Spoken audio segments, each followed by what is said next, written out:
ఇక్కడ ఏ కాలంలో employee ID ఉంది. మీరు గమనించినట్టయితే ఇది సీరియల్ నంబర్ గాదు. సి కాలంలో ఉన్న పేరును అనుసరించి వచ్చిన యూనిక్ ఐడి. అంటే బాల అని ఉంటే ఒకటుంటది. ఎక్కడ బాల ఉంటే అక్కడ ఒకటుంటది. ఎక్కడ రాజు ఉంటే అక్కడ 2 ఉంటది. అదేవిధంగా రఘు అని ఉంటే 3 ఉంటది. ఈ రకంగా పేరును బట్టి ఐడీ క్రియేట్ అయితది. ఇది ఎందుకు క్రియేట్ చేయాల్సిన అవసరం ఉన్నదో నేను నెక్స్ట్ వీడియోలో చెప్తా. ఫస్టు ఈ క్రియేట్ చేయడం ఎట్లాగో చెప్తాను నేను. దీనికోసం నేను ఇఫ్ అనే ఫంక్షన్‌ను నెస్టెడ్ ఇఫ్‌గా ఉపయోగించుకున్నా. ఎట్లా ఉపయోగించాలో చూడండి. ఆ ఫార్ములా ఇక్కడ ఉంది చూడండి. మనము ఇంత పొడవున్నదని ఏమి అనుకోవద్దు. చాలా సింపుల్ ఫార్ములా. నేను చూపెడతా చూడండి ఇప్పుడు. తర్వాత ఇక్కడ క్రియేట్ చేస్తున్నా చూడండి. Is equal to if bracket open ఏది సి2 సి2 కదా పేరున్నది. సి2 ఈజ్ ఈక్వల్ టు ఏంటి బాలా బాలా బిఏఎల్ఏ కామా 1 మళ్ళీ ఇఫ్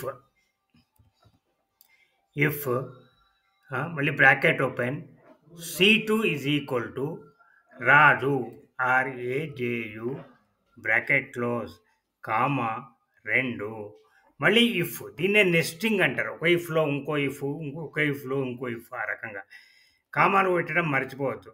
మళ్ళీ if C two is equal to Raghu R A G H U close bracket close 3 ఇక్కడ ఇన్వర్టెడ్ కామాస్ పెట్టడం మర్చిపోయినాను చూసారా ఎర్రర్ వస్తుంది.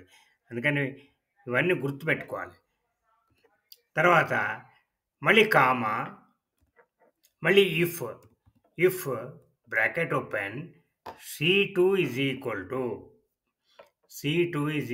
To Ramesh R A M E S H inverted commas close comma 4 మళ్ళీ కామా ఇఫ్ ఇది లాస్ట్ అనమాట.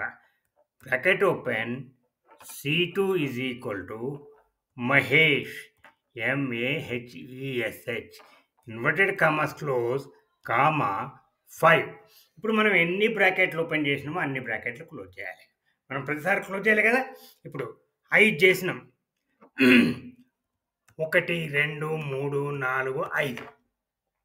ఇప్పుడు మనం ఎంటర్ చేద్దాం. ఏదో తప్పు చేసినాం మనం. ఏం తప్పు ఇక్కడ స్పెల్లింగ్ తప్పు చేసినాం. ఇక్కడ కామా పెట్టాలి చూసారా, కామా పెట్టాలి. మళ్ళీ